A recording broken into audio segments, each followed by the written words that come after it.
Douglas, welcome to the Taco Show, Diaspora edition. Tuko hapa leo, mambo yamechacha kabisa hapa, lakini we are ready to start the show. We apologize for the slight delay in starting the show, but welcome. We have wonderful panelists today. I am looking forward to a lively discussion, but kama kawaida, wacha tuwe na maombi and then we start the show. Let's have a word of prayer. Father, we thank you for yet another moment that we are coming together as a people. Guide our discussion, be with us. May we help other fellow Kenyans to understand and see things in a different perspective. And above all, let us contribute positively to make our country better. In Jesus' name I pray. Amen. Amen. Thank you, gentlemen. Karibuni sana. Keep welcome. It's been a while. Thank you so much for being here today. Mr. Karibu sana. Prof, nakuona huko hapa. Karibu sana. So, gentlemen, we have a lot of things we need to talk about. But top of my agenda is something that has really disturbed me and has been reoccurring. I think we talked about this a few months, maybe I think in February. Unfortunately, I think we need to talk about it again. And I'm talking about the rate of road accidents and the high rate of deaths associated with it. The Standard published an article and said, from 2024 is not even 4 months in, but we have already lost 1,200 people due to road accidents. Yesterday, you guys saw about three accidents that happened in different parts of the country, and quite a high number of casualties on those accidents. That was the day before yesterday. I forget, Kenyan Owako already Thursday, Sisi Bado Tuko Wednesday. I meant Tuesday. So my biggest question, guys, and I think we talked with Missy about this, but and I want to add something else on top of that. The CS for transport, by my friend Bob, I wish he was here today. He classified him as a slay queen. And Asema, yes, Kip, you missed that one. That was a good one. And Asema, he has banned Probox Nanoa from PSV services. So people are asking questions. The accident that happened, neither of Probox or Nanoa was involved. What is the rationale? And what is the best way to approach this? And how can we actually address this issue to a point where, yes, accidents are going to happen, but do we have to lose so many people at such a high frequency? What can we do? Kip, where ndio umepotea sana? Let me start with you today. Welcome, my brother. Yes, good morning, Douglas, and good morning, Wakenya wote. Good to be back with you again. Look, yes. They once lived a man who said, when you rattle a snake, get ready to be bitten by that snake. Yes. We miss that man. That man is Michuki, yes. And he was the man of action. So, yeah.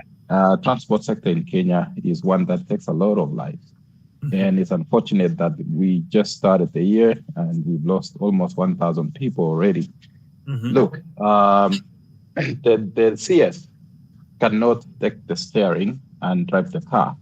Mm-hmm. So, first of all, the discipline of the people driving the cars, the drivers, that one is a personal responsibility. Mm-hmm.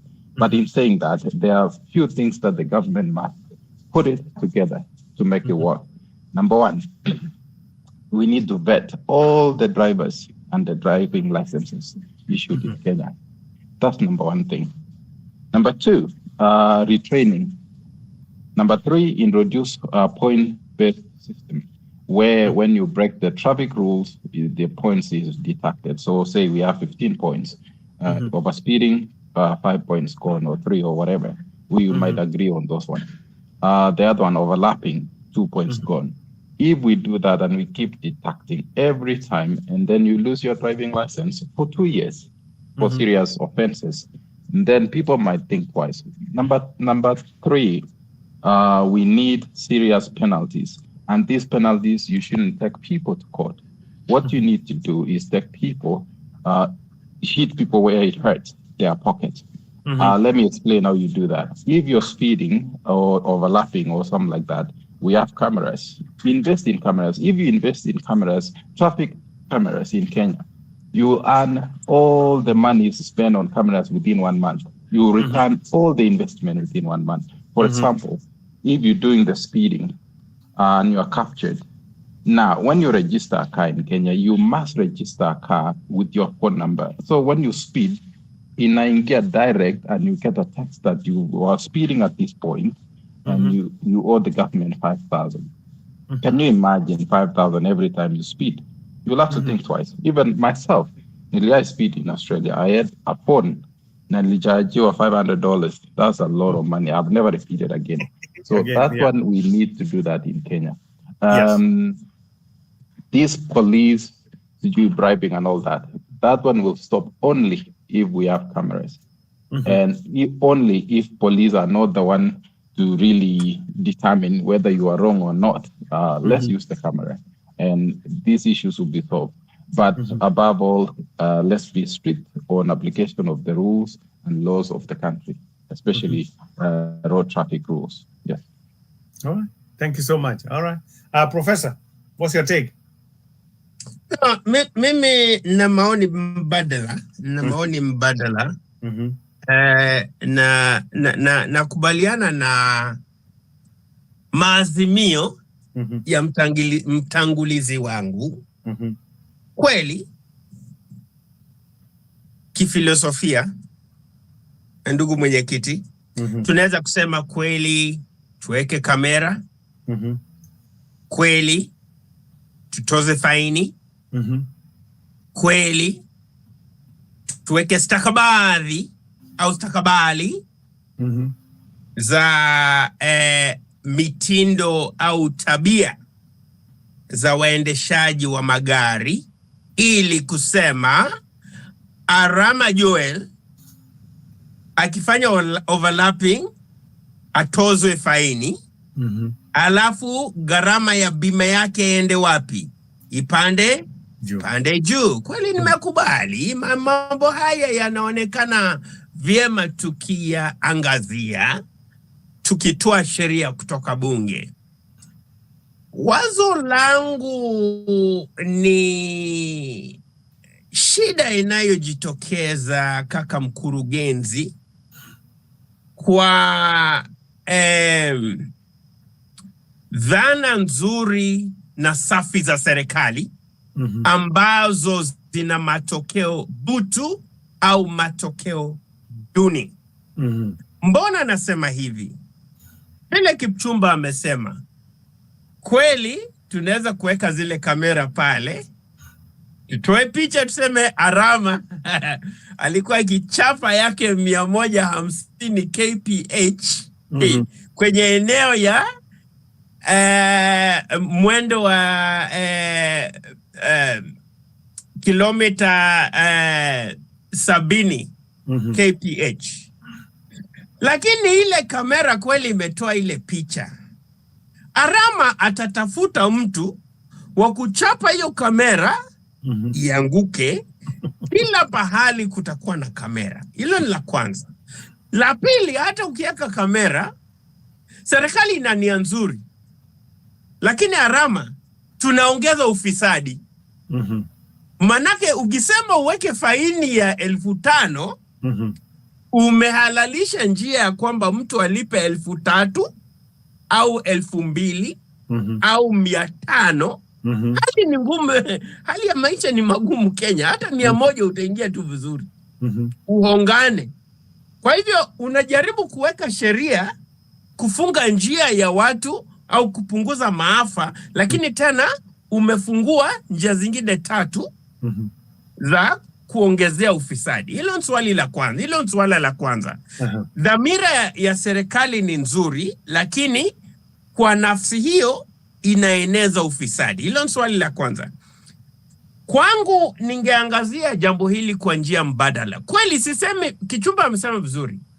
Ni vizuri tuwe na sheria. Sheria unaweza hata kuwa na sheria milioni 800, hata sheria milioni 1 nyingi. Lakini mbona sheria zinafuatwa hapa Marekani? Arama, tafakari. Mimi nilikuwa nikifikiria leo kama hapa New York. Basi ikija sinasimama. Mbona kila mtu anaenda kuingia? sisemi wote, lakini 90%, kila mtu anaenda kuingia na mbele. Alipe, wale wanashuka na nyuma. Yeah. Hakuna mtu nafikiria naweza ingia na nyuma. Nisilipe. Yeah. Sisemi hakuna wale wanafanya. Lakini wengi wa wale ambao wanatumia basi wanaona kweli mfumo unafaa, unanifaidi. Lazima nilipe nauli ili basi iendelee kutembea, kuhudumia. Ukienda kwa subway, sisemi kuna wale ambao wanajaribu kukwepa hawalipi, lakini utaona kila mtu anafuata desturi. Yani mbona nasema hivyo? Nasema hivyo kusema ya kwamba Kipchumba ameangazia sana sheria, kuongeza sheria. Shida ya kuongeza sheria ni kwamba kama mtoto, ukimwambia mtoto usiende pale uchukue ile sukari guru liko pale, mzazi anasema usiende uichukue. Kesho anaambia usiende uchukue. Kesho kutwa anaambia usiende uchukue. Vile utaendelea kumuongezea ilani, ndiposa huyo mtoto atakuwa na ile hamu ya kuiba ile sukari. Ndiposa anasema na hizi sheria, Bwana Kipchumba anasema uongeze sheria, unaongeza ufisadi. Sheria peke yake haziwezi kugeuza maadili na falsafa za kitaifa. Lazima mimi kama Monda, wewe kama Arama, yeye kama Mise aone ya kwamba mimi dhahiri shairi nataka kufuata sheria. Kwa sababu ya kidini, ya kimaadili, ya kiutu. Na hata pengine wewe si mtu wa dini, lakini unasema nataka kufuata sheria kwa sababu inanisaidia mimi, naona faida ya sheria. Shida yetu Kenya, Arama, ni kwamba watu hawafuati sheria kwa sababu wanaona wale wa juu hawafuati sheria. Wanafanya vitu kiholela, na huku chini unataka mimi nifuate sheria, na mimi najua wewe ufuati sheria. Kwa hiyo dhanangu kumalizia ni kusema hivi: sheria bila mabadiliko ya falsafa ya kitaifa, mitindo na tabia ya umma, yani tunaita normative changes in behavior. Yes. Changing of norms, kubadilisha maadili ya jamii. Hatuwezi kufaulu. Hatuwezi kamwe kufaulu. Vile Murkomen amesema sasa ati Probox na Noah zimepigwa kalamu. Probox badi keroka zitaenda. Sini kuhongana tu. Probox Marsabit badi zitaenda. Sini kuhongana tu. Wewe kama Arama, wewe ukiwa polisi pale, Probox ziko kwako 100, utasimamisha hizo Probox 100 zote. Na kila Probox inakupatia shilingi 200. Hayo tu. Hey, all right. Aya, Mise. What's your take? Kwamba Kipchumba ako na kitu ya kuelezea. Yes. Thank you, Mise. So mine was actually to clarify. I understand exactly what Prof is saying. Yes. There is need for behavior change. Yes. Everywhere in the world, really, even all these studies, for example, you remember the campaigns about using the toilets and the importance of using the toilets. People were taught the importance of using it, and they lived with the experience of not using it. Now, are you telling me in Kenya, if people do not know the experience of not following the road rules, the sufferings, these ones with behavior change is for something that you don't actually feel sometimes, or you ignore, or you might not be aware of. But we are very aware of the effects that the road accidents and the failure to follow the rules can cause in our country. So really, yes, I understand and I acknowledge the need for behavior change, but that one is, it's a lifetime thing to do. And we don't have time for that. I mean, we've already lost 1,200 people. That's a lot of people. So yes, I acknowledge Professor's contribution and the need for behavior change. But in on matters, punitive penalties, I know in Kenya we used to having police on the road, but I think there's need to employ more systems that are tech-based. So remember when I suggested that, you take a peek here, not necessarily by the camera out of somewhere, but also police that are placed in some hidden corners. Now, police are not to intervene when it comes to sending the penalties. It's automatic. It goes to the headquarters and then it's distributed to your phone. And you are notified that you either you'll be in court within this time period or you pay and you don't appear in court. So mine is technology based. If we continue doing what we normally do, and then of course we're going back to the same issues. So I wanted to clarify that. Yes. Okay. All right. Thank you. Aya, Mise.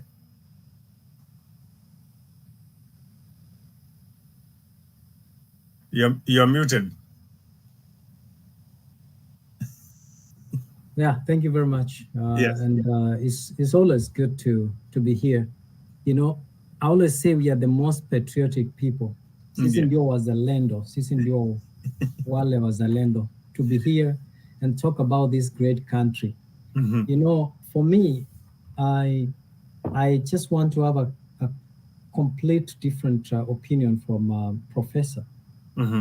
I want to believe that law shapes the behavior of people. So when the law says, that's why the law has the spirit and the letter. So the law says, stop, you have to stop.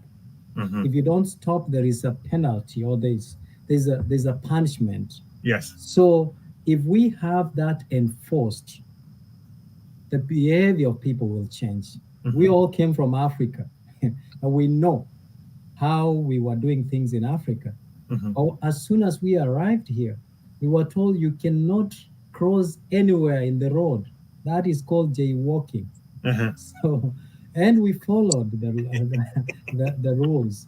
Well, unless you come to New York, we jaywalk all day. So that's not universal. I'm just letting you know. That doesn't negate the spirit. So that doesn't negate the intention of the law. Yes. Yeah. That's the enforcement, lack of enforcement. Okay? And so, for me, I want to agree that systems will aid the intention or purpose of the law. And that is why, like Kipchumba said, police cannot be everywhere. Yeah. Prof said, yes, you will have 2 police in Keroka, right? And these 2 police in Keroka and there are 100 propocs. Watasimamisha gani, watashika gani, ni gani watawachilia. Yeah. So it is almost impossible. They better take their money home, and Kipchumba will remain with his own rules that are impractical. They are impractical. So that is something that I wanted. And another thing I wanted to add is that there are laws or bylaws that are indisputable. Like you can't challenge it, right? Like a red light camera, hard to challenge it. Yes. Speeding camera, hard to challenge. Yeah. Okay. Now, those laws, those systems will help. They are working in Kenya. They are using it. And by the way, I wanted to let Kipchumba know that the Kenyan government have cameras installed hata kwa kijiji huko ndani. It's what they use the cameras for is it's just for combating crime, maybe not road or not traffic violations and all that. So that's why I'm telling you, systems are good. Systems, we need to one day come and discuss how you behave when you feel you're being watched. Okay? There is an impact when you feel someone is watching me from somewhere. You behave yourself, and that's why there's a little bit of order in these countries where we live. It is not because they have magic. The magic is in systems and in behavior where people feel they are being watched all the time. However, like I said today, Bwana Mkurugenzi, I have to play the devil's advocate here today. Yes. I told you that people must die. No? And this is a very hard thing to speak.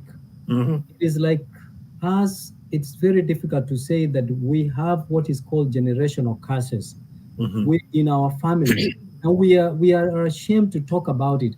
But we are also ashamed to talk about death. People have to die. It's a fact. It is it's a fact. When people die, it is business to others. Okay? The coffin maker, when he wakes up every morning, he prays that God gives him business.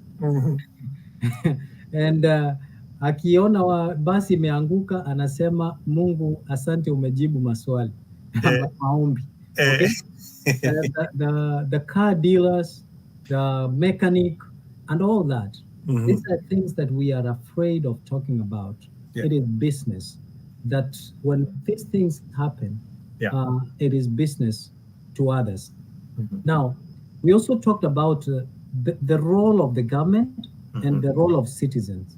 Yes. Citizens have contributed, especially in Kenya, have greatly contributed to the most accidents that happen in Kenya. Number one, vandalizing the road signage. They take them to the scrap metals to sell. Or others, I remember when I was young, we could just aim your stone to to try and test your sharpness in aiming a target. Yeah. And in the process, the Arama, the camera that Kipchumba had positioned somewhere is gone. So as citizens also, we have a role, and we have to start thinking that our actions will cost a life of somebody, and therefore we should be held accountable. And the other thing is that I was telling you, Bwana Mkurugenzi, that when we were young, there was this advert. Every morning, tukiamuka, baada ya news, ilikuwa nasema, dereva, hiyo ni kona. Hapana overtake kwa kona. Chunga maisha. Where has that gone to? It used to remember. Imagine at my age now, I can remember that advert. And I know when I'm getting to the corner, I take my feet off the pedal, right? And slow down. Because this was inculcated in us at the time we were blank slate. So the government has the civic education has diminished right from the organizations that are responsible, or even those who are supposed to enlighten the communities, and they have failed to do that. And therefore, we cannot blame the government squarely. And people like Kina Murkomen, they don't know what they are doing with power. They believe, and that's why I'm saying lawyers, if I was to be the president today, I don't want to have lawyers in my government, because they are too complicated for nothing. They think they know, but sometimes more often they don't know.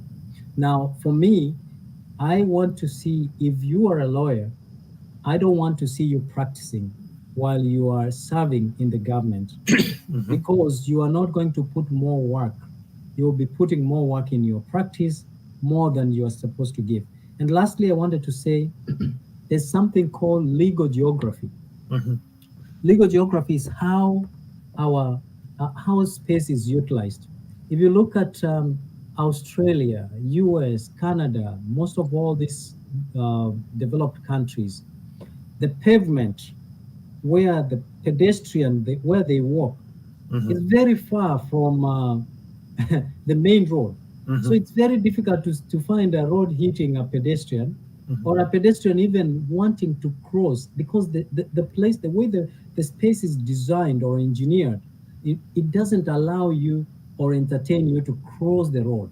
And we were talking, Mr. Arama, that the barriers on the road. You think when you're living Nairobi, University of Nairobi, Chiromo, there's a barrier that begins from Udhiru. That barrier over there. You've never had a vehicle flying or someone driving on the wrong road or on wrong side of the road?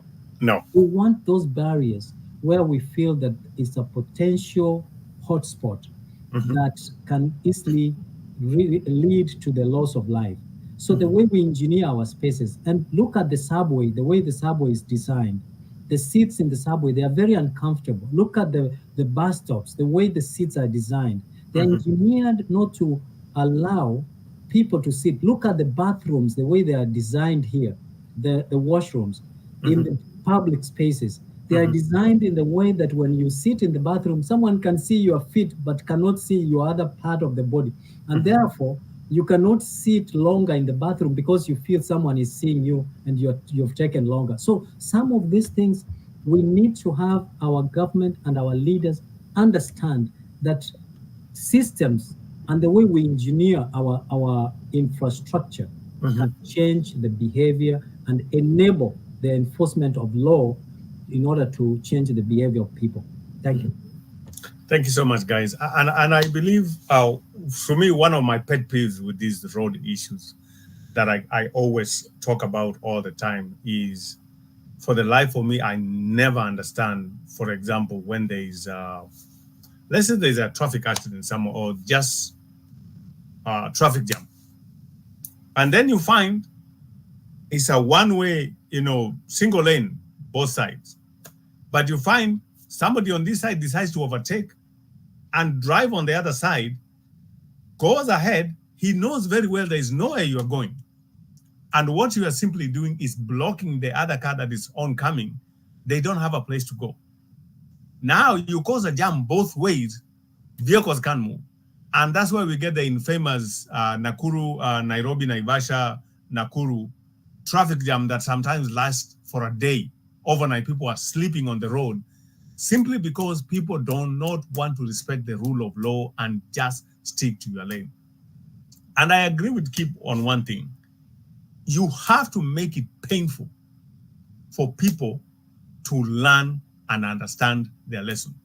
One of the things that I also trying to think then, and maybe cameras are good because you're going to get the speeder, they're overlapping. But what about the drunkard? How do we take care of that person? Because then, for example, last week, I believe NTSA was out on the road all over the country doing so-called inspection of vehicles, roadworthy vehicles and all that. One, I did not see them giving a report and say, we found X number of vehicles that are not supposed to be on the road, and this is the action we took. I didn't see any of that. And you can go on the road all the time. Some of these vehicles, you're like, how is this vehicle actually on the road? The doors are almost falling apart. The tires are flat, completely blunt. There's nothing. You can see the wire sticking out, but this vehicle is still on the road. One of the things I believe personally also is, us as citizens, we have a role to play. Individually, collectively.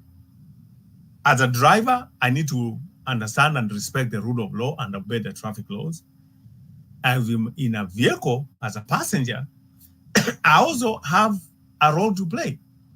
You cannot sit still and see a driver driving recklessly. And because you want to get wherever you're going earlier than anticipated time, you keep quiet. Or you cannot be sitting in a matatu while the driver who is driving you is reeking of alcohol and you don't say anything. To me, these are some of the things that actually will contribute for us to reduce. Yes. Joel, can I make a couple of quick comments? Yes, sir. In response to Kemp and Missy and to yourself. Yes. So I think laws are good, as I said, but I guess the essence of my point was this. You cannot change human behavior. In other words, laws cannot always be punitive. and the more punitive the law becomes, it's a very natural human reaction. Right? Yes. You know, every Newton's laws of motion, right? Every action creates an equal and opposite reaction.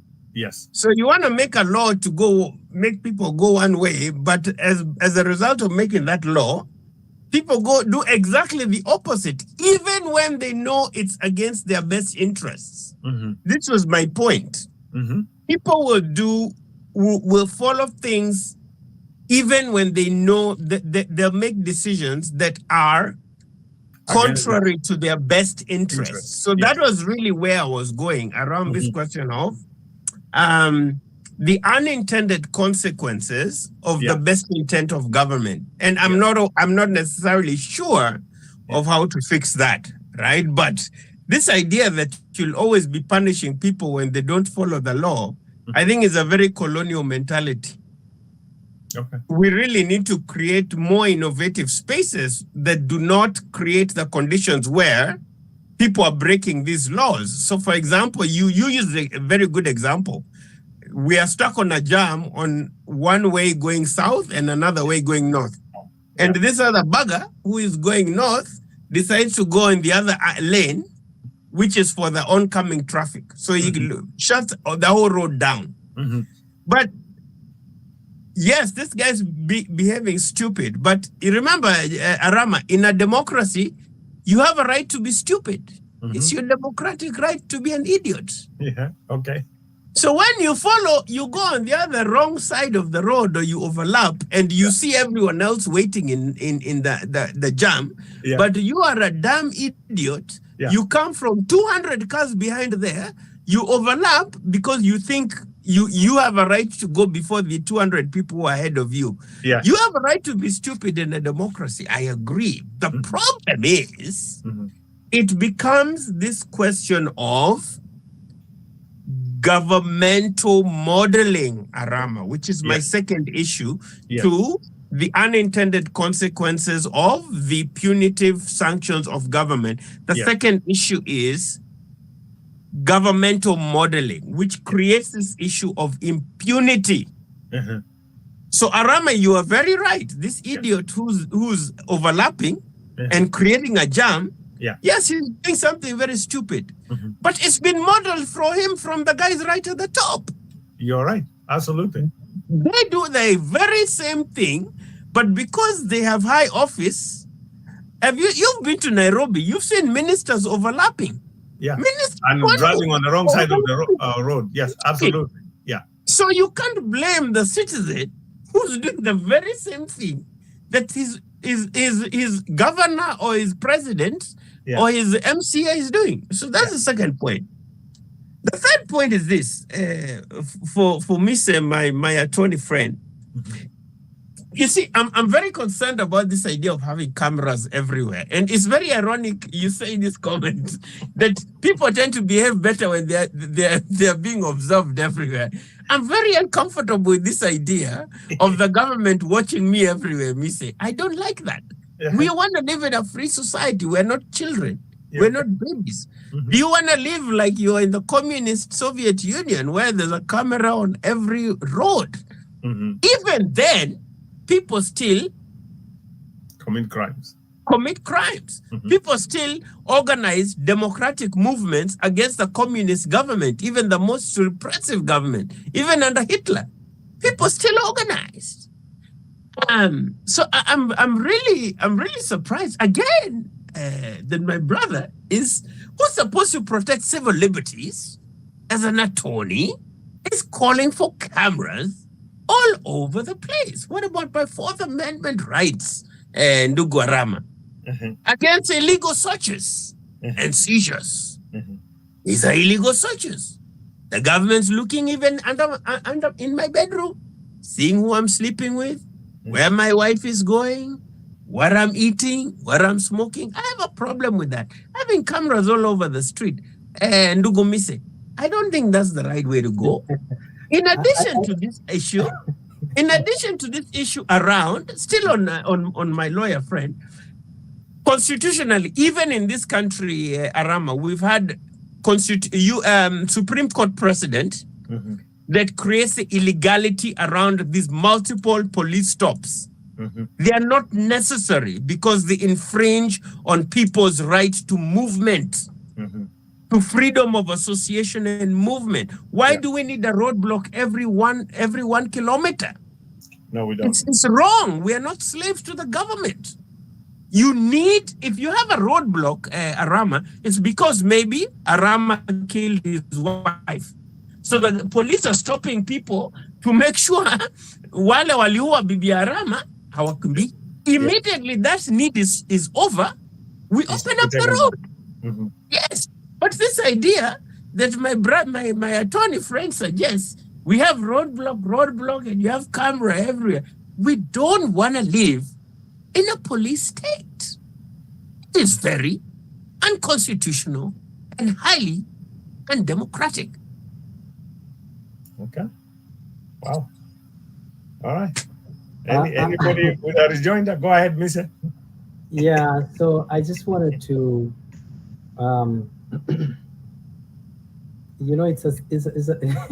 it's a new thing I'm learning from my friend and professor, that you have a right to be stupid. Yeah.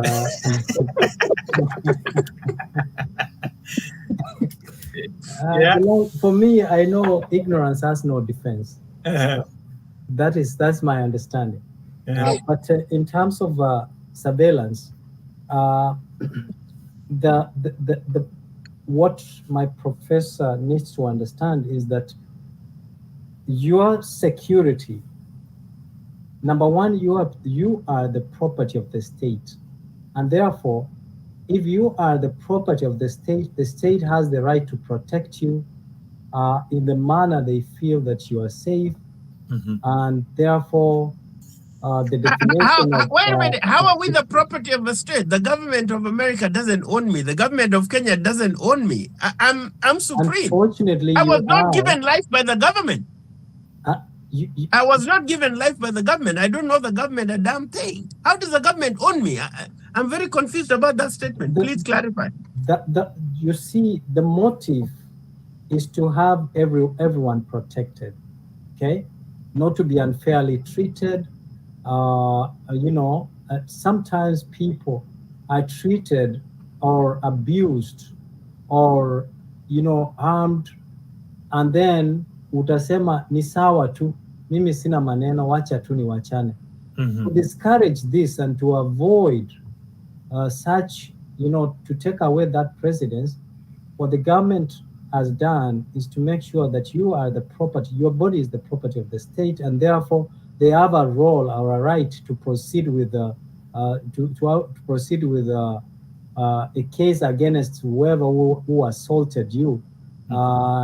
Because so the government has a right to torture you. And what about your children? Are those also the property of the state? You're going down a very dangerous rabbit hole, my brother. I think we are the property of the state. The children are property of the state. You know that. You and me know that. And I don't agree with that premise. But I might not necessarily agree with it. Unfortunately, it is what it is, because the motive wasn't bad. The motive is not bad. The motive is not to control you or to do anything. The motive behind that is to protect everyone, to ensure that no one is assaulted and without being protected, whether they are in a state where they cannot defend or afford to be defended by an attorney. The state or the prosecution takes up the case against the person who has assaulted you. Now, there are other things you talked about surveillance. The government is not going to, that's why there's a definition of private and public space. It is clear that the government has not and does not have a right to install cameras in your bedroom, in your sitting room. However, if the camera that has been installed within the area has access or is positioned in the manner that it captures your private space, then that private space stops being private and becomes public. So that is in terms of surveillance, surveillance has reduced crimes across the world. Wait a minute, Mrs. So if you're saying the government puts a camera next to my window and somehow is able to find the picture of my bed or my bathroom, then that's okay because the camera caught me in a weird angle? I mean, are you suggesting that's okay? And then number two, I thought the government is a custodian of our rights in trust. The government is not our boss. The government serves us. We give to the government certain rights or certain privileges because we cannot do for ourselves what the government can do better for us as an institution, Arama, like provide for our security. So we allow the government to have more guns than us. Provide for national defense. We allow the government to have an army because we can't each have an army. But ultimately, the government has to come back to us every election cycle to say, can we still lead you? We are not the property of the state. Okay. No, not in that way, not in the manner that you put it, or in the approach that you have given that. The government, I don't think you allow the government to own more guns than than civilians. It is designed in the manner that you have people who have authority and control to protect, because humanity or mankind, if left unmanned or uncontrolled, they can cause more harm, you know? So I'm very concerned with your faith in the government to do the right thing. Governments consistently violate, Arama, individual rights. This is why governments need to be checked. That is right? abuse, and that's why we have. That's why we have other. That's why we have. Let's say, for example, we have oversight authorities. Okay, that's why we have the legislature, we have the executive, and we have the judiciary. Right. So, in total, these bodies are supposed to oversight each other, and the one that oversteps its mandate, they are held accountable. But surveillance, in truth, has, minimized crime because it helps on hate investigations to track down the bad people. There are bad apples among the good people, and the government does this not to punish us or infringe our rights, but to make sure that we have an environment where we can enjoy our rights. You talked about infringement of our rights. The government is not purposely infringing your rights. Of course, there are bad cops and there are good cops. And the bad cops does not necessitate or necessarily amount or sum up the total representation of the government. Mm-hmm. So the security is paramount. How it's done, sometimes there are collateral damages because there is no clear cut of security. We learn every day, and therefore technology has minimized greatly when it comes to crime. Can you imagine many years ago we didn't have biometric, okay? Because then someone will use one passport with a different photo, and he comes in, commits crime, goes out. Now we have Niger boys were very good at that. Niger boys were very good at that. Exactly. Now we have technology that is going to take biometric, and if there's someone who is committing a crime, we're able to track. This as even social media. You remember very well, and I think Kipchumba, you can speak to that even Facebook, the police in India started enforcing traffic violations through Facebook page.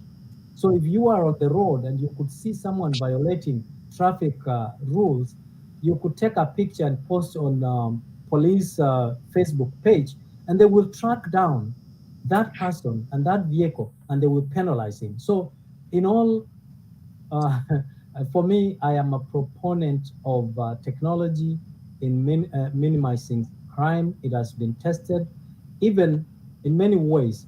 Otherwise, unakumbuka Arama kitambo, we used to see wanaangalia wanasema hii macho, mtoto akizaliwa wanasema hii macho inakufanana, hii kichwa angalia kutoka nyuma inakufanana. Today DNA through the use of technology has helped us and demystified these mysteries that we used to have. So I ask my brother, Professor Monda, to cross the floor and support technology in combating crime. And, well, quick rejoinder, and then Kip can, quick rejoinder, and then Kip can jump in, ndugu mwenyekiti. You see, I am not so. I am not so comfortable with technology, Mise. Number one, because technology is created by people, by Arama, by Monda, by Mise, by Kip. Technology can be changed by anybody to suit anybody's design. You guys keep talking about these cameras. Those cameras are made by people. So if I want to make sure I capture Kip, who is running against me for governor of Kisii, I am the governor of Kisii. I'll get him with a camera cheating on his wife in Keroka or in Nairobi or in Malindi, and I use that to blackmail him so he won't run against me. But so this kind of using this, you keep talking about technology like is this savior of us? No, technology can be used as a weapon to really put people down. Number two, and my last point is, you see, I'm very concerned with this question, Ndugumise, because as a lawyer, our law is not keeping track with the pace of technology, Arama. Imagine that I'm in academia. The kind of things my students can do with technology right now is scary. Artificial intelligence. They can come up with all kinds of fantastic papers. I'm even reading some of them in my class. This person can barely write a sentence in English. English is not their first language. But they're presenting to you a paper which you obviously know is not written by this student. Chat GPT. Yes.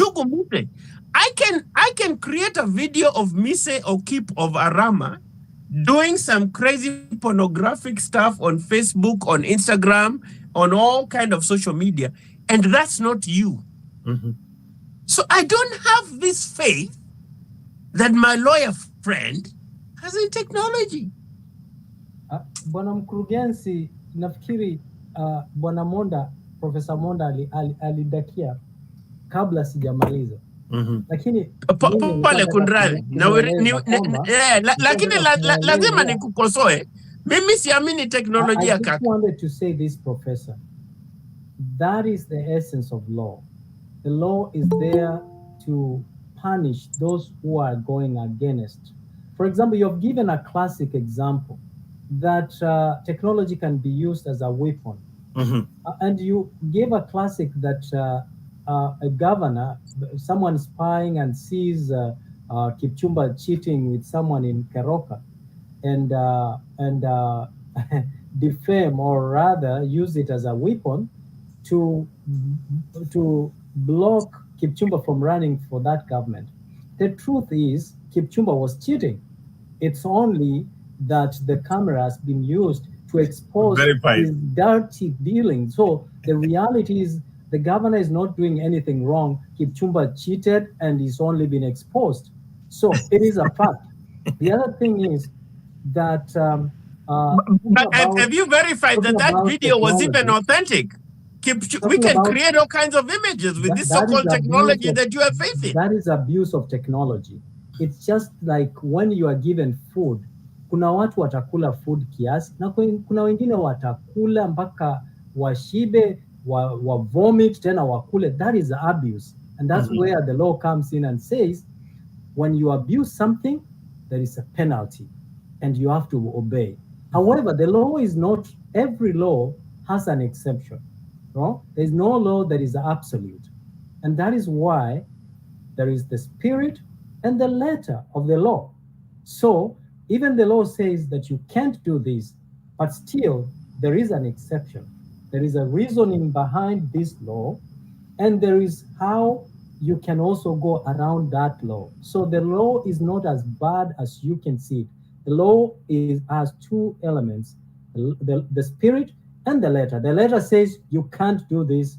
The spirit says we know you can't do this. However, we understand that you are under influence, and because you are under influence, there is this lenience. So bwana professor, usione sheria na systems as Okay. bad things. They are really helpful. And Mr. Real quick, 30 seconds, and then I know Bob and Stephen are also on this forum, and Kip is gonna jump in. But Mr. I have to add to that.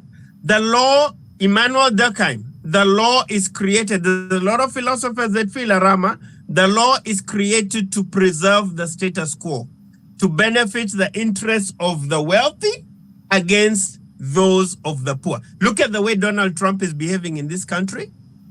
Do you believe a common citizen could have done even 1/4 of the things this man has done in America? No. And still be running free? That's my question. Mise, with your so-called, this fantastic law. And I would love to hear what Kip, Stephen, and Bob have to say about this. All right. As Kip comes in, we just let's go ahead and hear from Kip, and then Bob, karibu sana. Yeah, as Kip Asante in. nashukuru. But the law has there is, of course, when you have power and money, you influence the law, right? But the law doesn't mean that this person cannot be held accountable. If people somewhere there's laxity in enforcing the law, then that is not the problem of the law. It is the problem of the enforcers. Okay. I see that. All right. Hey, Kip, what says you? Before I bring in Bob.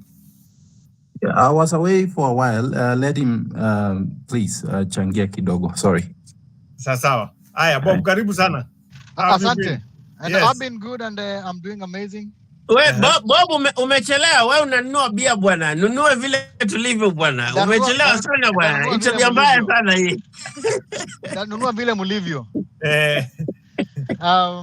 Kwanza muniwie radhi, naomba msamaha kwa kuchelewa. Nilikuwa nashughulikia mambo ya national importance. Okay. Nilikuwa najaribu ya serikali. Nachunga KRA wasianguke. Okay.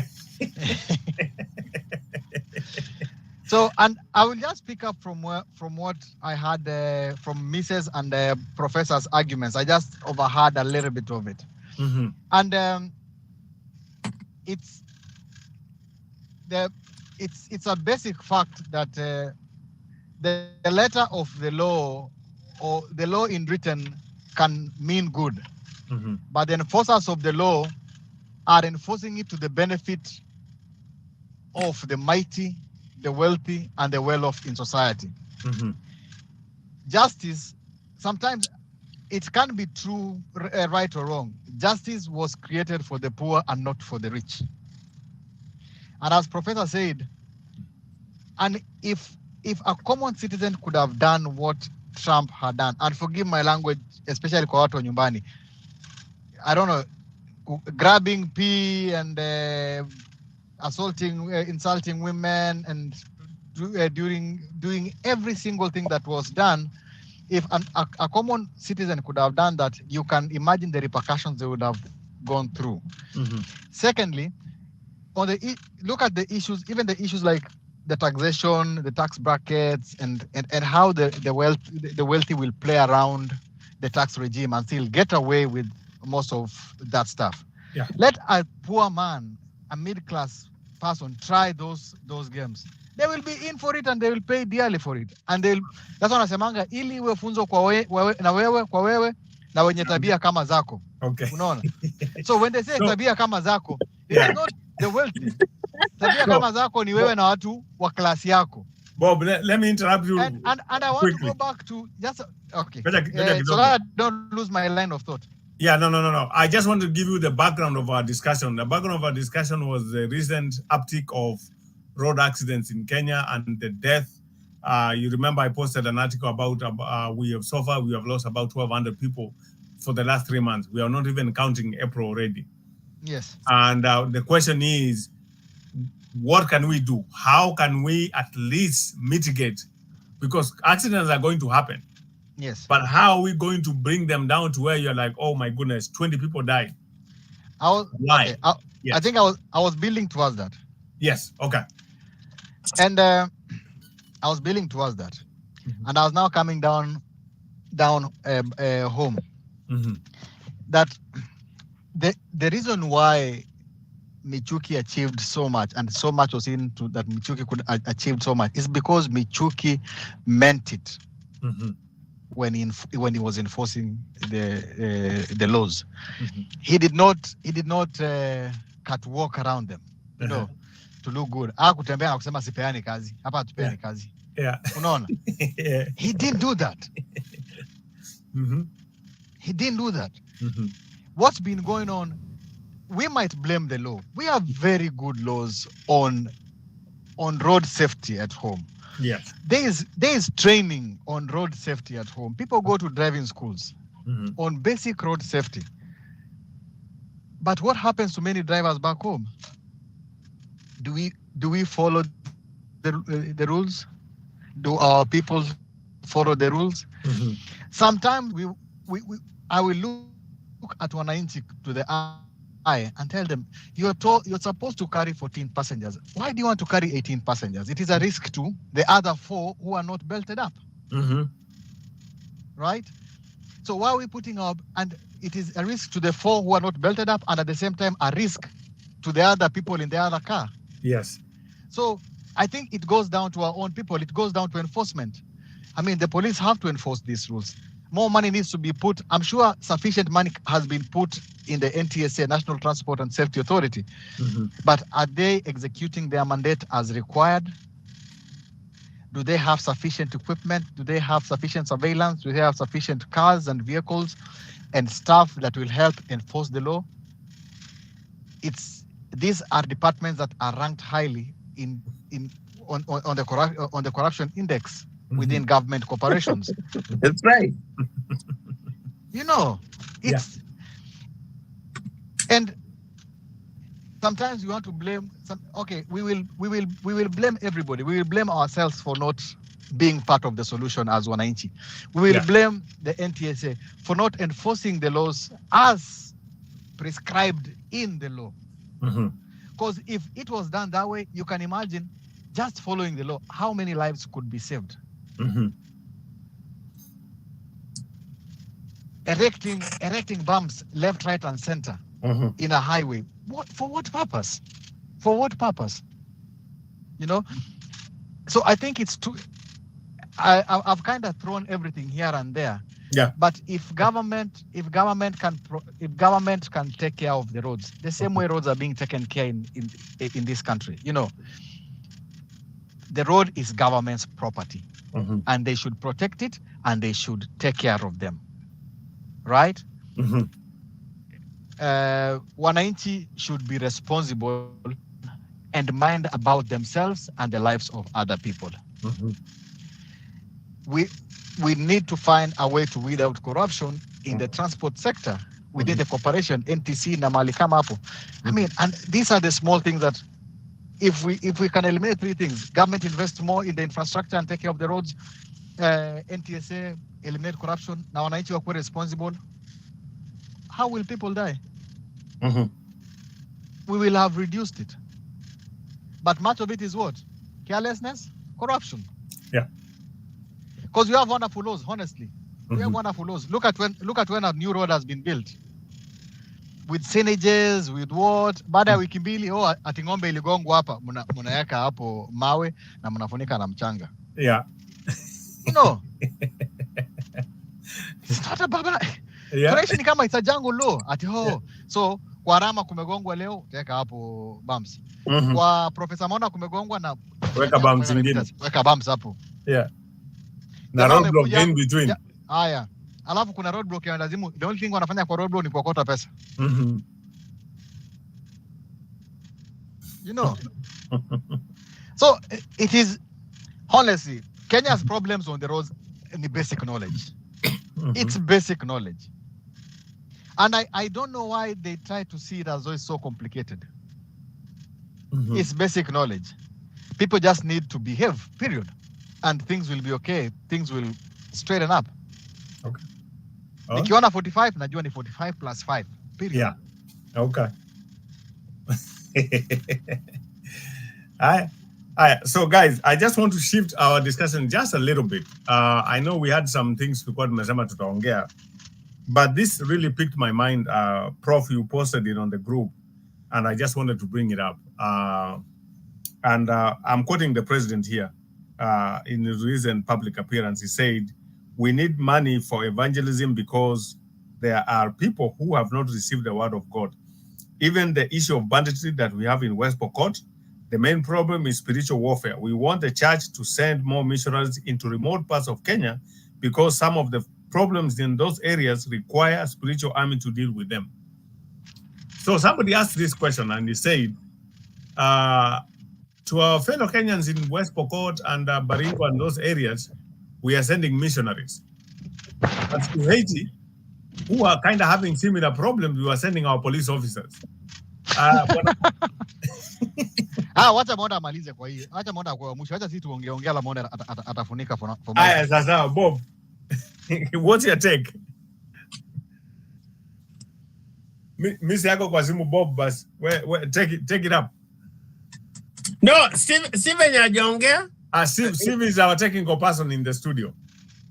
Oh, ana mdomo? Yeah, ako kazi. Ama mdomo yake inafanya kazi nyingine ya raha. Haya, Bob, tuambie bwana. You know, Yeah. I think, and tunafaa kuelewa kuwa we as a people, as black people, as Africa people, yeah, we were spiritual. Our people are spiritual. We believe in the spirituality. Yeah. You know. Yes.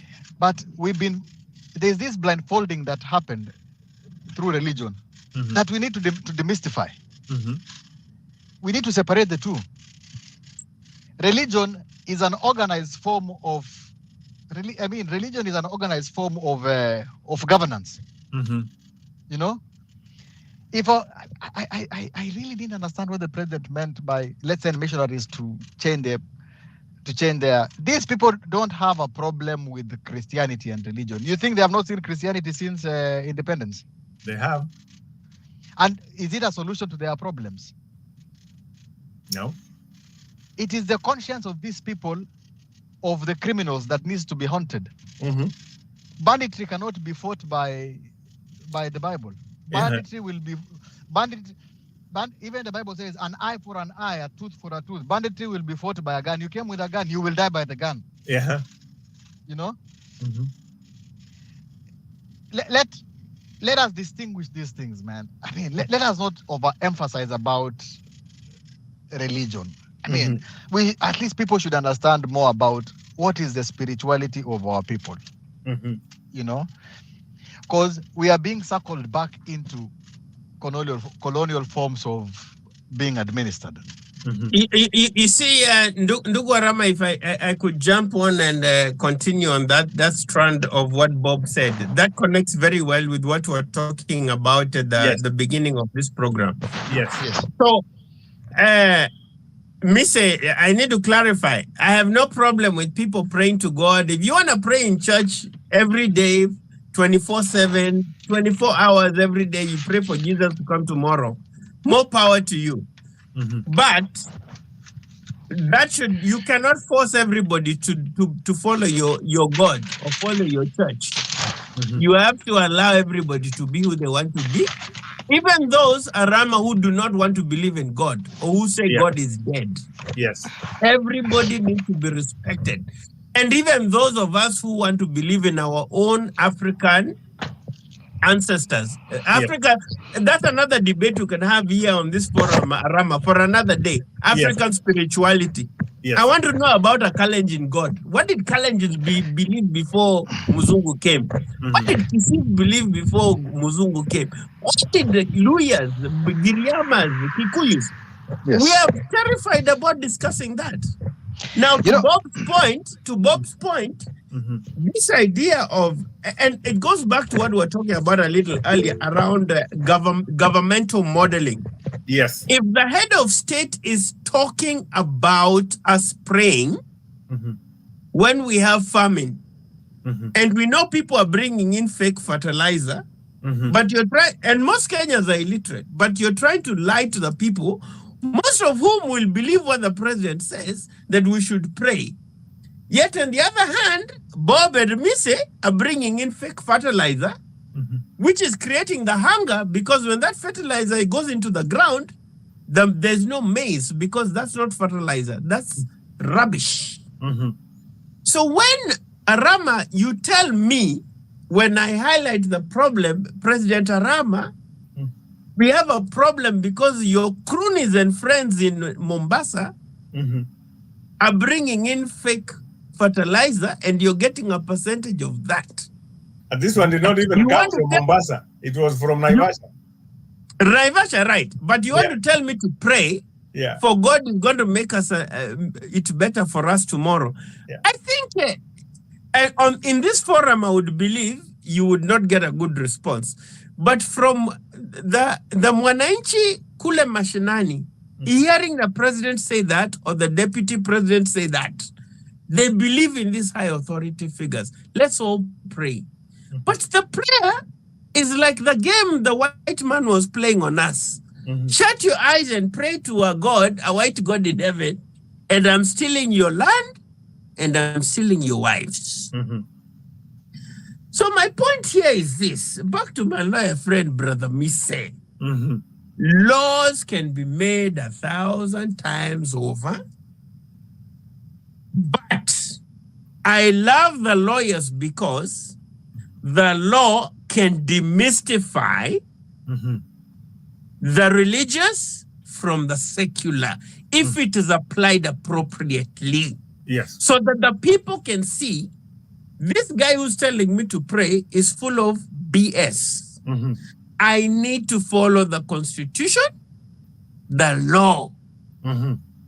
If I'm done wrong, I need to go to lawyer Mise to sue and follow a public interest litigation, so we can get our shambas, so we can get security in Marsabit or in Baringo, where we're being terrorized by these thugs. We can sue the government, so the government can actually do what it's supposed to do. But this idea of telling us every time we have a problem, we need to bring Benny Hinn. Benny Hinn, who travels around the world in a jet plane, a private jet plane, wearing designer suits, Joel Arama, Bwana Mkurugenzi. This thing hurts me. You're wearing designer suits, you're meeting all these presidents around the world, including the Kenyan president. You're wearing designer suits, traveling around in VVIP airports. Yet every country you go to, he doesn't come to America to do these mega crusades. He doesn't go to England to do mega crusades. He goes to the poorest of the poorest of the poorest countries, Arama, to take from the people living in slums, Kibera, Korogocho, Buguletu, Langa, Kailishia in South Africa, Alexander in Johannesburg. And then you're telling me this is a man of God who would seduce your wife Arama in 2 seconds and is flying around in jets, taking off the poorest of the poor. Ndugumise, as lawyers, you need to really re-educate the public. And as Bob says, this idea of keeping to tell us we need to pray every time we have a problem, I think is wrong. We respect the Almighty God, but the Almighty God gave us a brain to think and sort our own problems. Professor, just to add on the same, Professor. If the leadership, or if our own people can agree to one thing, that African spirituality was as powerful as as no other thing that has ever been experienced in this world, which is actually true, because our people believed, our people had morals. The form of Christianity that our people were introduced to by the colonialists is not what was first prescribed. A lot of it had to be concocted in a way by the colonialists, and so that they could make it easier for themselves to rule. And these are facts. This is historical. It had to be put in a certain way that it will suit a certain agenda. And that's why people were brought, the divide and rule, this is why the divide and rule worked out so good. The Kavirondo were given Adventism, and they were told to drink it like wine. The Kalenjins and the Kambas were given the American Inland Mission, and they were told to take it. The Anglican was taken around central Kenya, and and the Catholicism the same thing. SDA to Kisii. Yes, SDA to Kisii. So none of all these things had the interest of the black person ahead of it. And that's why they picked out the best of the kids that they felt were the best kids in their own system, in their schools, to come and rule over those who had rebelled against those ways. You think if Moi had stuck and was not pushed to Kapsabet, do you think he would be president? They were preparing him for the future. They were preparing Kenyatta through the PCA things for the future, for their own interest. None of the African interest was there. Do you want to say that the African religion, you want to say that Africa's people were so wrong, were so backward, that they didn't know that whatever thing they were worshipping was wrong or bad? Africans didn't worship trees. They didn't worship grass. They looked up to the sky. They looked to the sun because they knew the universe had been created up by a supreme being. And all of them believe in the supreme being. And this is where I want to encourage our African people. We have to trace ourselves back and understand what was African spirituality, what determined and what directed our morals better. Because our people are living in different morals. That if you don't put on a suit and a tie to go to church, you don't look church enough. God would not accept you unless you're in a suit and tie. What is that? When you look at that, it tells you something, that our minds were being transformed slowly. We were being westernized without our own knowledge. Yeah. Okay. And that, you can always see it. Because every time, so you see, you must take it to the Pokot and tell them that this is what you have to believe in. But the Pokot have something they believe in. Why can't they capture the African spirituality, the Pokot culture spirituality, and teach their people about the morals? Because I'm sure the morals of the Pokot does not say that you must kill.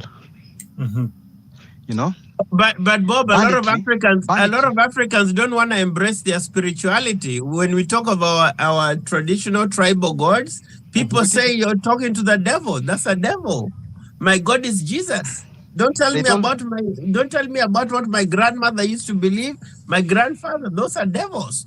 What's going on here? They told you the devil is black, and so you're black. So what does it mean? I think it's high time our people just emancipate themselves and free themselves. Okay. Let us embrace the spirituality. Let us stop these shenanigans of being over religious blindly, not knowing where we are going, not knowing what we're doing. We all believe in God. We believe in Christ. For those who believe in Christ, there are those who don't believe in Christ. They believe in something else. But let us not use it as a way of governance. Okay. All right, Mr. Madam Krugens, the only statement nimekubaliana na Bob is his closing remarks. Yeah. Religion has a way that has modeled people to behave in the society. The Lord or the God, the unseen God, as makes people to behave themselves. Mm-hmm. And that's the concept of surveillance anyways. Mm-hmm. When you go back to surveillance, that's the concept, that's where it originates, that there is somewhere a supreme being that is watching over our deeds. Mm-hmm. You know? And therefore, if you are doing what is not right, it will punish us at the end of the day and will be judged. Mm-hmm. There is no religion that doesn't believe that there will be a return of God Mm-hmm. at the end of the time. But what I agree with Bob, we use religion, we everything.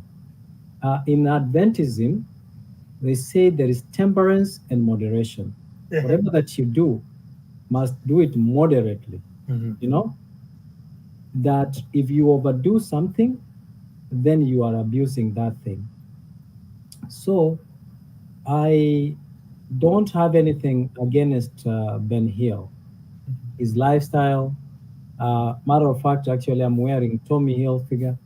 That is has nothing to do with people. If I go to Africa in my dressing and I ask them to give me money, and they respond and they give me money, and I preach and they are touched and they give me money, Mm-hmm. that is their choosing, that's their liking, that they want to bless me. I prayed when I left the house, God to bless me and open my doors. And now when people are blessing me, you guys are not feeling okay. That's not fair. That's very unfair. You know, in my prayer, you know, kuna msemo ambayo tunatumianga na rafiki yangu, tunasema every every animal has a bigger plan. Mm-hmm. When a gazelle wakes up in the morning, Mm-hmm. akitoka anajua atarudi jioni. Mm-hmm. Lakini the lion has a bigger plan. Yeah. When the hyena gets out of you know, for the day, Mm-hmm. they have a bigger plan of hunting and hitting something. So if you come across, you will be the meat for that day. So your bigger plan too to get something in a katishwa. So it is in human with human Bob. Your brother has a bigger plan. Hebu tuma pesa kwenda kwake 2 million, umwambie bro, nijengee kitu fulani hapo. This is the perfect opportunity that I've been waiting for. Wait a minute, Arama. So I think my challenge with Misa is this. You see, I don't mind you living your lifestyle. You live your great lifestyle. You know, you wear your designer, you wear your Louis Vuitton, you wear your Gucci, you wear your Hugo Boss, eh? But do not do it on the backs of the poorest of the poor. And even if the poorest of the poor are giving you their last shilling, Mm-hmm. because they don't know any better. Remember, I talked about in a democracy, you have a right to be stupid. Mm-hmm. If that man is giving you his last shilling, Mite, and he has a child who's not gone to school, a starving wife, and is living on the street, but is giving you his last shilling for you to wear that Louis Vuitton, I think there's a moral and ethical dilemma there. You cannot, in good conscience, as an attorney, tell me that you'll be wearing your Louis Vuitton suit because this man in Korogocho gave you his last 100 shillings and all the people in Korogocho gave you their last 100 shillings and now you're driving a Lamborghini. But their children are starving and their children are dying. Professor, that's very morally, let me tell you, and ethically wrong. And it also goes back to your idea of the spirit and the letter of the law. Unanyonya watu kwa njia mbaya, na Beni hii ni mwongo. Ananyonya watu kwa njia mbaya. That's wrong. But you cannot live your luxury life, Louis Vuitton lifestyle on the tears of the masses, the poorest of the poor. Yeah, the way we look at religious leaders, we forget. Professor, do you know how many students who come with their last to pay school fees, with education does not benefit them after campus, right? Yet we look at religious leaders as people who are taking from the poor, right? So these are two. No, you're comparing apples to oranges. These are two different contexts. One is a secular context, the other is a religious context. They're two different environments. You're comparing apples to oranges. Professor, you missed something, Professor. Can I finish? Professor, okay, my bad. Okay. Let me finish. Okay, sorry, Missy. What I was saying, I'm sorry. When people are coerced, if you're locked and told, if you don't give, all right, then you will not leave. Ama, we will kill you. Then that is a mistake. The professor has been talking about freedom of choice, freedom of association. That is exactly what the people are exercising. They are exercising freedom of association with whoever they want. So, Mr. You're telling me if a woman is born into prostitution, it's okay for her to continue to be a prostitute since her mother and grandmother were prostitutes? They have chosen to give what they have. They have not been coerced. If they are coerced, then I don't agree, boss. I don't agree, boss. No. And the other point that we behave better just because there are cameras, I think is a very fallacious argument. You can't tell me that I need to be religious so that I can be a good person. I can be a good person without religion. Professor, I do it because I want to do the right thing, not because not because you're gonna throw me into fire in a place called hell. No, I do it because it's right. Prof, I think there's a place, Prof. You know, Prof. Umesoma sana. There's a place, Prof. You miss. Let us debunk this thing. Let us separate the personalities from the spirituality. Then we'll have a, because if we take the personalities are just human beings who are trying to either make a living, and I think Mr. said it. It's like when the gazelle wakes up in the morning, is running to make sure that he's not eaten by the lion. So Bob, you agree with what Benny Hinn is doing? That he's taking from the poorest of the poor and is living a Hollywood lifestyle off of the tears and pain of people that don't even know what's better for themselves. But is that okay? Does it represent the spirituality we are talking about, or it just represents, the religion we are trying to talk about? No, I mean, I think he's manipulating an unfortunate context where people are unfortunately not enlightened about what's in their best interests, and they continue to make decisions which go against their best interests. And it's unfortunate that there are people that can take advantage of that and say, oh, I'm the lion. Mimi nilitoka kwa nyumba, nitaka kula ile nyama kubwa. Kwa hivyo nimepata nyama kubwa, wacha nikule hiyo nyama kubwa. Na hiyo nyama kubwa ni mtu anaumia. Na Yesu, I always go back to this Arama. What would Jesus do? Yesu angefanya nini? Your argument is unsubstantiated. Okay? Yeah. None of them. You cannot speak from position of authority to confirm that statement because the people who are giving are not complaining. Therefore, you speaking and bundling them together, that they are coming from unfortunate, the need of hierarchy changes as you get money. Okay?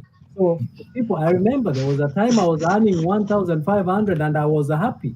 The more I got, the more I wanted. So your definition and view of the needs of the people is completely twisted here, Professor. Your sympathy and empathy about how people are feeling about them is completely misrepresented. So authoritatively, you cannot speak from, and you know that, Professor. You cannot speak authoritatively because you are not in the shoes of those people to feel how you are trying to present it as though they are so needy and they are so disadvantaged. And I mean, they don't know what's good for them. I mean, let's be honest. They don't know what's good for them, right? You and I know that. Again, that is. They don't know that they're being manipulated because Professor. Does that not go against what you had said earlier and said every person has a right to be stupid? Correct. I agree. Every person has a right to be stupid. But Arama, you cannot Okay, let me put it this way, Arama, right? Wewe unaweza tomba msichana yule amerukwa kichwa, akili yake haifanyi, lakini amekuletea shimo. Shimo nzuri hapa Arama, shimo nzuri hapa Arama. Wanasema hii bali ni wana. Nataka siku nzima. Cool. No. Ni ungwata. Lakini bado profesa anajicontradict. Yeah. Profesa anafaa ajue. Sio haki Arama. Arama, jibu hiyo swali. Unajua huyu msichana akili yake imeruka ama hajasoma, ametoka kule Kericho kule ndani, kule Wasingishu kule ndani. Mbona Wasingishu? Hata kule Malindi ama kule ndani hajasoma. Yaani ukimpatia nusu mkate we ni Mungu. Alafu unampatia nusu mkate Arama, mise unamtumia vibaya. Wacha mise response alafu ndio to summarize in the next 10 minutes. We need to wrap up. Mimi nilikuwa nasema professor, you have a point, but you are over-exaggerating it. It is true that the government needs to regulate some things when it comes to religion. But what the preachers are doing, they are preaching. They are not sending people with guns in the villages to bring people in lorries so that they can give. People come and they give. Ile kitu Raisi Uhuru Muigai Kenyatta alituambia, free buyer, willing seller. So in this case, kwa ule mfano ambao umetumia, unajua ukiwa umerukwa kichwa haimaanishi kwamba sehemu zako za nyeti hazifanyi kazi. Kwa hivyo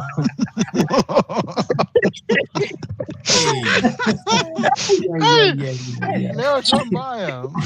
So naona kwamba huo mfano umetumia kidogo umetukanganya. Bwana mwenyekiti, ningekuomba umuombe profesa apate ku-withdraw huo mfano. Alete mfano mwingine. Umesema sehemu za siri hazina punguani yoyote. Kwanza wazungu wanasema the ignorance of the brain causes damage on the private.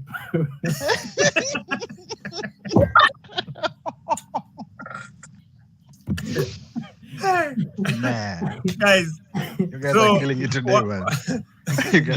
Wacha to summarize this show leo.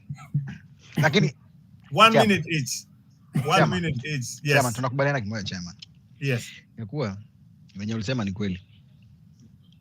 So, mimi na tunapenda hii serikali. Na tunaamini rais kabisa. Yes. Sana. Yeah. The most vibrant currency in the republic, in the continent of Africa. Vitu anafanya ni anakaa kama miracle worker. But what we don't agree is West Pokot does not need churches right now. No. They have churches. They have mosques. Hindus can also go there. The Orthodox can go there. That is not a solution. The bandits are thugs. Bandits are thugs. Criminals who should be dealt with like criminals. You think unapelekea bandit Biblia atashika Biblia, sita kupiga risasi? So that's how it should be dealt with. And it's true. When you send police to Haiti, send the same force to bandits. Funny enough, they know them. Who doesn't know that Kamket is a bandit? Who doesn't know who bandits are? Bandits, I mean, ni watu tu West Pokot, Elgeyo Marakwet. Bob, are you suggesting there's a political angle here that there's some people in government benefiting from this chaos that goes on in those areas? 100%, with no fear of any contradiction. Wow. Wow, I mean, why are we mbona tunabembeleza banditry kama mayai? I mean, some people will lose lives innocently. But you know who the perpetrators are? I mean, it's simple. Ng'ombe imetoka West Pokot, unaona malori zinatoka West Pokot zinaenda Nairobi. Kwani hujui ng'ombe imeibwa West Pokot? Walikuwa wamesema vizuri mbeleni, tutajenga kambi ya jeshi huko, tujenge kambi nyingi za polisi huko. Let's go ahead, build them. Make it a security zone. Once it is a security zone, things will just take care of itself. I know the topography is kind of interesting. When the shifters were in Northeastern, they were dealt with once. And that was it. Once. Yep. One day. Yeah. Today. Mpaka leo umesikia shifter ametoa kichwa. Done. Sometimes some pain has to be inserted so that order is restored. Uganda had the same problem. Why is it that there's no banditry no more in Uganda? Museveni dealt with it once and for all. Close the border up. Deal with it. Done. Done. What is so hard? That kila siku news now tuanze kuimbiwa band. Man, this government should be talking about firing Murko, man. You know, that will be news. Wait, Bob. So who is benefiting from this banditry? Tabua, who was in those helicopters? Kamket. Where? MP Tiati. He knows them good. Yes. Kibaki was able to manage them. Right? During Kibaki went underground and he was able to manage the situation. When Asman Kamama was Minister for Internal Security. Yes. And Asman could identify. If he was one of them, aliambiwa wewe, wache maneno unafanya. And ikatulia. Paka siku ile mwanabiashara anaitwa Uhuru Kenyatta akakuja. Akaona maziwa itoshi, wacha pia niongeze nyama. So, and Gideon Moi was also there. Gideon Moi might be a beneficiary of the cows. Hey, so it is, wow. Yeah, he could be. I mean, Kamket was his right-hand man. Yeah. And Gideon Moi is a big-time beef seller now. Nataka kuniambia tu ng'ombe walitoa sijui wapi. Man, it is just within there. Ni watu wanakulana tu hapo tu. Ni matumbo inakula matumbo ingine hapo. So people are just suffering because of political businessmen, brokerage. So we are brokering people's lives. Exactly. Yeah. Yeah. I mean, why are we lying to ourselves? Sa ile Chematia women rep Baringo anaenda kusema, we know the problem is here, Kamket. Na amesema mbele ya president. Atiati amesema kwa siri. He said it on broad daylight. Yeah. That this Kamket is the biggest problem for banditry. Yeah. Why can't we investigate from there? Okay, umesema ni huyu. Okay, let's sit down. Let's talk. Give us more information. Let's see. Because the problem is there, period. Mambo ya barabara, man. Naomba wa Kenya, popote mlipo. Yeah. Tushike nidhamu. So many lives have been lost. So many have been. Let us learn lessons. NTSA needs to be put in order. Yeah. I don't know why we have roadblocks on the road. Instead of putting roadblocks on the road, put more police vehicles on the road. Yep. The reason why nchi unakuta kuwa hataki kuvunja sheria juu unajua polisi atakushika anytime, unajua atakupull over saa ngapi. Let us increase surveillance on our roads. Yeah. Let's use money to save lives. Very important. The laws on transport and safety are amazing. Yeah. Let's just enforce them. It is not lip service. Thank you. Okay. All right. Thank you. Aya, Bwana Monda.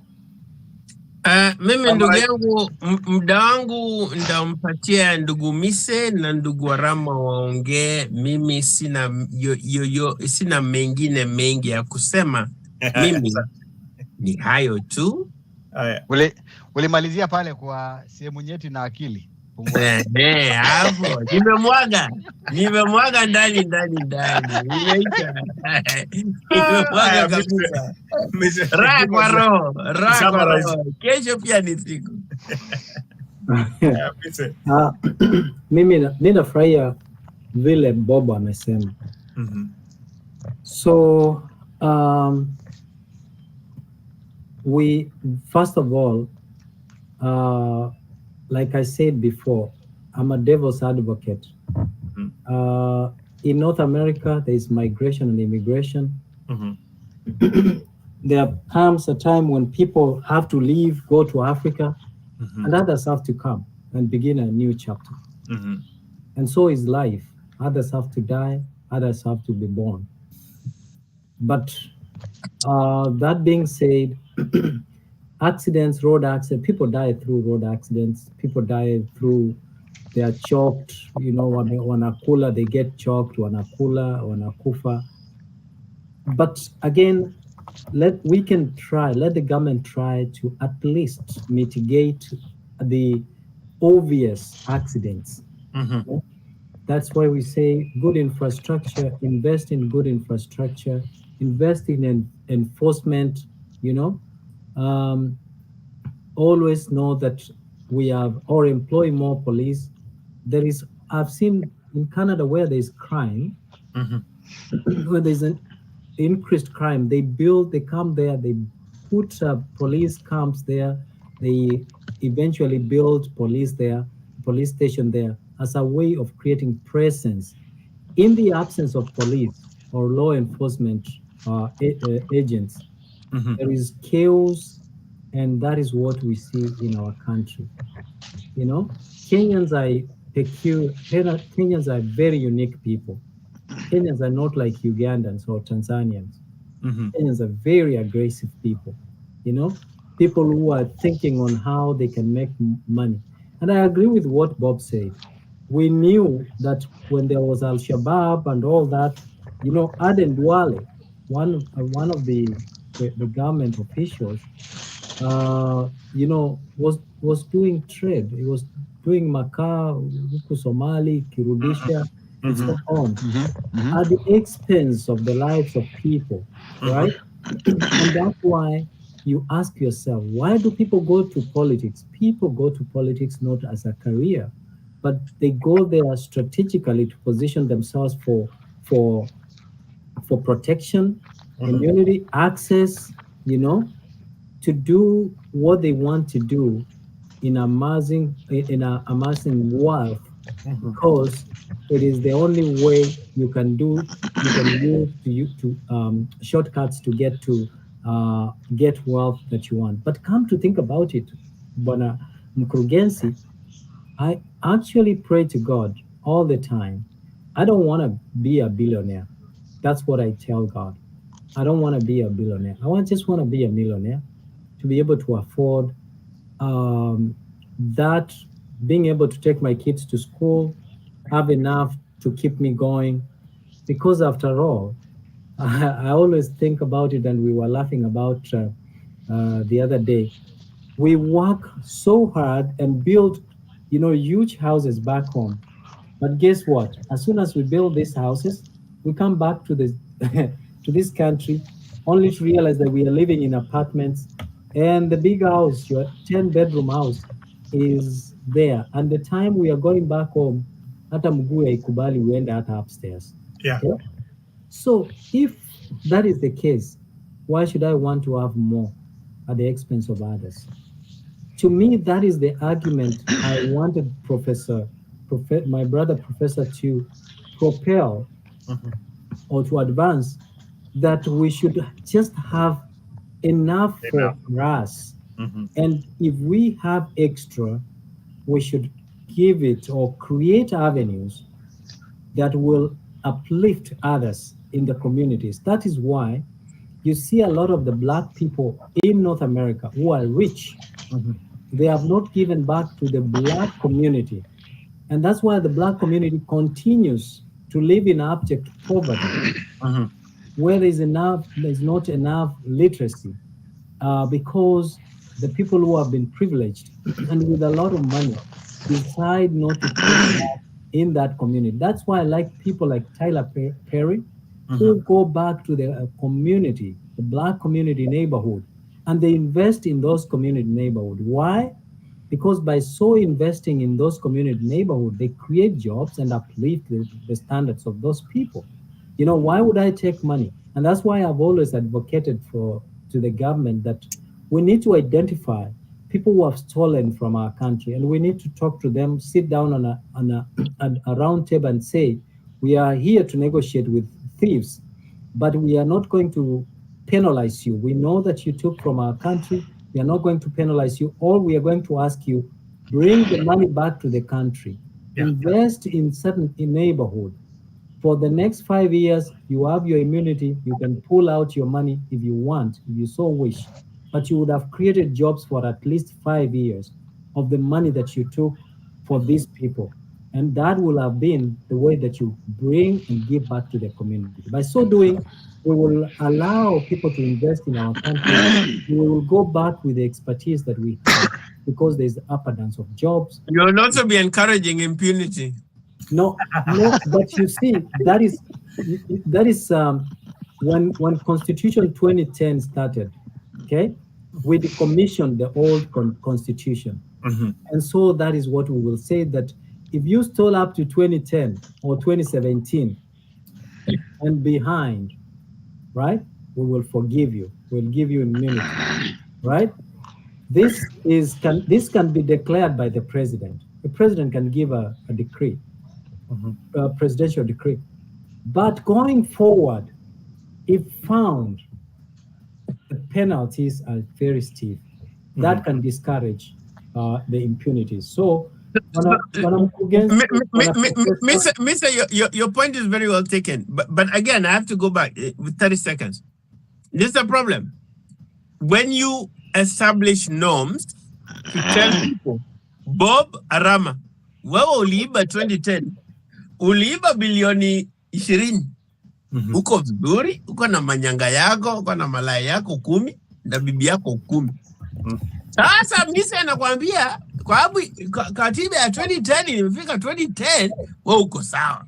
Atirudisha pesa miaka 5, alafu unaweza toa hiyo pesa. Sasa mimi kama Monda 2024, si mimi nitasema wacha niibe sasa. Najua baada ya miaka katiba itabadilishwa. Katiba itabadilishwa na pia mimi niibe. That is endelea na kazi.